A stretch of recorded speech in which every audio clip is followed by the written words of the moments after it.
এই জন্য মুসলমান সারা বিশ্বকে জানিয়ে দিতে চায়, সারা পৃথিবীর এক প্রান্তেও যদি আমার কোন মুসলমান ভাইয়ের উপরে কোন ইহুদি শক্তি, কোন খ্রিস্টানি শক্তি, কোন বিদআতি শক্তি হামলা করে, কোন মুসলমান ঘুমিয়ে থাকবে না। সুতরাং এই যুদ্ধ ইহুদিরা শুরু করেছে। রাসূলুল্লাহ সাল্লাল্লাহু আলাইহি ওয়াসাল্লামের ভবিষ্যৎবাণী, এই যুদ্ধে বিজয়ী হবে মুসলমানেরা, ঠিক কিনা?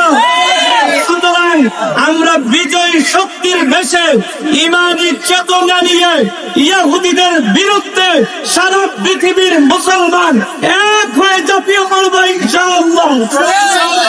আল্লাহর গজবপ্রাপ্ত একমাত্র জাতি এই পৃথিবীর মধ্যে, আল্লাহর গজবপ্রাপ্ত একমাত্র জাতি হচ্ছে ইহুদিরা।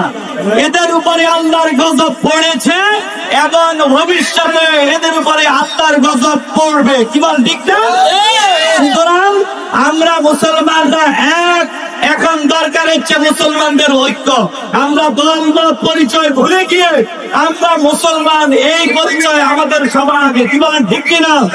সুতরাং ইহুদিদের বিরুদ্ধে যাদের ন্যূনতম ঈমান আছে, যাদের ন্যূনতম মুসলমানিত্ব আছে, তারা সবাই ইহুদিদের বিরোধিতা করবে। এটাই মুসলমানিত্বের পরিচয়। কি বলেন, ঠিক না?